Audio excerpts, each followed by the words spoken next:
तो दोस्तों, शिक्षा धारा चैनल में आपका बहुत बहुत हार्दिक स्वागत और अभिनंदन है। आज के हिंदी भाषा के इस एपिसोड में हम लिंग वचन कारक में से लिंग का अध्ययन करेंगे, यानी जेंडर का अध्ययन करेंगे। पिछले एपिसोड में हमने बताया था कि विकारी और अविकारी शब्दों को पढ़ने से पहले लिंग वचन कारक का अध्ययन करना परम आवश्यक है।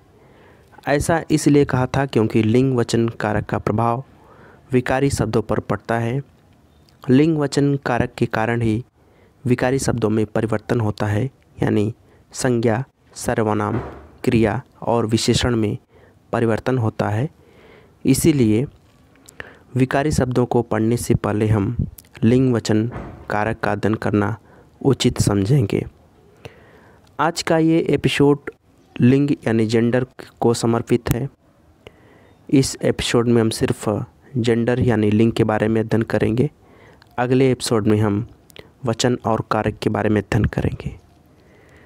तो आइए चलते हैं लिंग के बारे में जानते हैं कि लिंग क्या होता है। लिंग संस्कृत भाषा का एक शब्द है जिसका अर्थ होता है चिन्ह या निशान। चिन्ह या निशान किसी संज्ञा का होता है। संज्ञा किसी वस्तु के नाम को कहते हैं और वस्तु या तो पुरुष जाति का होगा या स्त्री जाति का। संज्ञा के जिस रूप से किसी वस्तु की जाति का बोध होता है उसे हम लिंग कहते हैं। प्रिय साथियों, हिंदी भाषा में सिर्फ दो ही लिंग का जिक्र है, एक पुल्लिंग और एक स्त्रीलिंग। तीसरे लिंग यानी नपुंसक लिंग का जिक्र हिंदी भाषा में नहीं किया गया है। अंग्रेजी भाषा के न्यूट्रल जेंडर और संस्कृत भाषा के क्लीव वर्ग यानी नपुंसक लिंग को छोड़ दिया गया है। हिंदी भाषा में सिर्फ दो ही लिंग का जिक्र है। चाहे संसार की एक जड़ वस्तु हो या चेतन वस्तु हो, चाहे सजीव वस्तु हो चाहे निर्जीव वस्तु हो, उसका विभाजन हिंदी भाषा में सिर्फ पुरुष जाति और स्त्री जाति के आधार पे होगा, या तो पुल्लिंग के आधार पे होगा या तो स्त्रीलिंग के आधार पे होगा। तीसरा लिंग यानी उभय लिंग के आधार पर उसका विभाजन नहीं किया गया है। तो आइए जान लेते हैं पुल्लिंग के बारे में, जिसको मैस्कुलिन जेंडर, इंग्लिश में मैस्कुलिन जेंडर के नाम से जानते हैं। संज्ञा के जिस रूप से नर का बोध होता है उसे हम पुल्लिंग कहते हैं। जैसे लड़का पढ़ता है, घोड़ा दौड़ता है। लड़का और घोड़ा दोनों पुल्लिंग हैं। स्त्रीलिंग जिससे स्त्री जाति का बोध होता है, जैसे मोरनी छात्र से छात्रा बन गया, जो कि स्त्रीलिंग शब्द है। प्रिय साथियों, पुल्लिंग और स्त्रीलिंग को पहचानने के तो अनेकों नियम हैं, लेकिन जितने नियम हैं उतने अपवाद भी हैं। सभी नियमों को याद करना बहुत ही कठिन काम है, क्योंकि उनके साथ अपवाद भी लगे रहते हैं। इसलिए इस काम को आसान बनाने के लिए हमने एक ही वस्तु का वर्गीकरण इस तरह से किया है कि एक वस्तु का एक पक्ष जो है स्त्रीलिंग के अंतर्गत आएगा और दूसरा पक्ष जो है पुल्लिंग के अंतर्गत आएगा।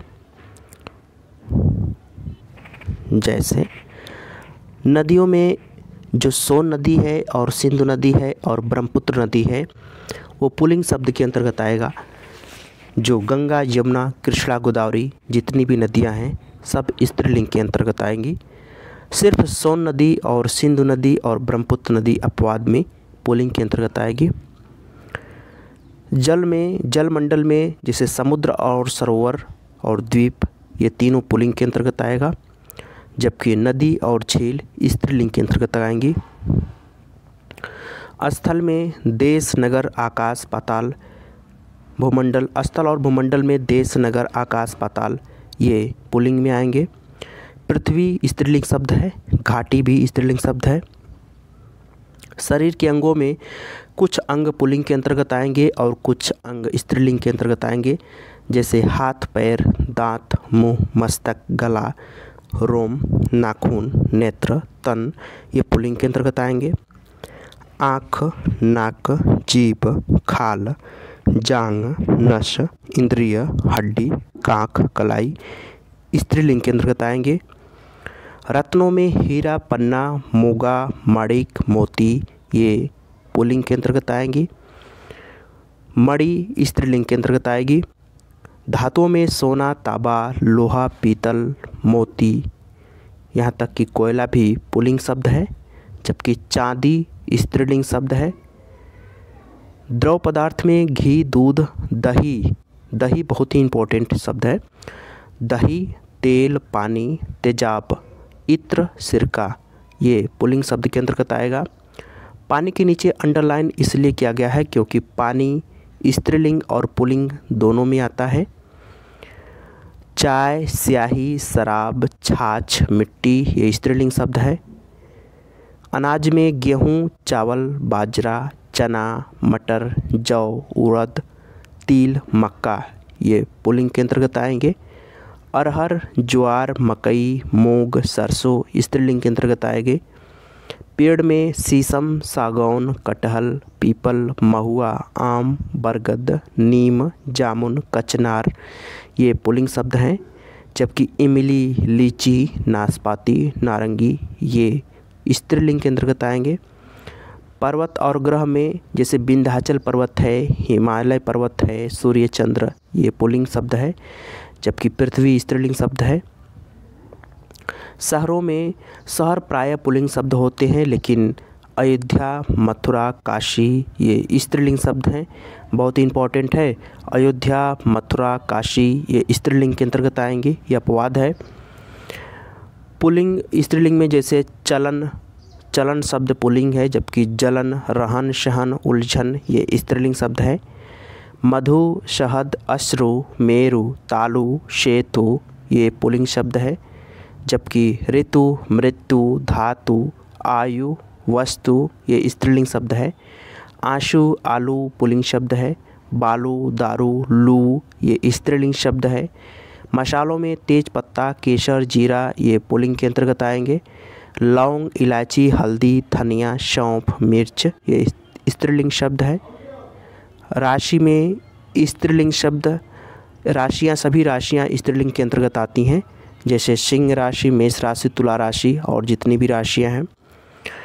तारीख में पहली तारीख, दूसरी तारीख, तीसरी तारीख बताएंगे। तिथियों में दूज, तीज, अमावस्या, पूर्णिमा स्त्रीलिंग के अंतर्गत आएंगे। पुल्लिंग से स्त्रीलिंग कैसे बनाया जाता है, जैसे नर कोयल से कोयल होगा, कछुआ से मादा कछुआ, खरगोश से मादा खरगोश, गधा से गधी, नर से नारी, चिड़ा से चिड़िया, लोटा से लोटिया, लेखक से लेखिका, सांप से सांपिन, सुनार से सुनारिन, लोहार से लोहारिन, पड़ोसी से पड़ोसिन, नेता से नेत्री, दाता से दात्री, रचयिता से रचयित्री, कर्ता से कर्त्री, मोर से मोरनी, हाथी से हाथिनी, श्रीमान, श्रीमती, प्रिय से प्रिया। पुल्लिंग व स्त्रीलिंग दोनों ये बहुत ही इम्पोर्टेंट शब्द हैं। ये कुछ ऐसे शब्द होते हैं जो पुल्लिंग और स्त्रीलिंग दोनों की तरह व्यवहार करते हैं, जैसे कपड़ा, कपड़ा पुल्लिंग भी शब्द है और स्त्रीलिंग भी शब्द है ये, जैसे मीरा रेशमी कपड़ा पहनती है, या फिर मोहन का कपड़ा गंदा है। दोनों में कपड़ा स्त्रीलिंग और पुल्लिंग दोनों के रूप में आया है। आत्मा स्त्रीलिंग भी है और पुल्लिंग भी है। पानी के नीचे हमने अंडरलाइन किया था पिछले वाले भाग में, ऐसा इसलिए किया था क्योंकि पानी स्त्रीलिंग और पुल्लिंग दोनों की तरह व्यवहार करता है। देश ये पुल्लिंग और स्त्रीलिंग दोनों है। मित्र पुल्लिंग और स्त्रीलिंग भी है। शत्रु पुल्लिंग और स्त्रीलिंग के अंतर्गत आता है। प्रधानमंत्री पुल्लिंग और स्त्रीलिंग दोनों की तरह इसका यूज किया जाता है। प्रिय साथियों, आज का एपिसोड यहीं पर ख़त्म होता है।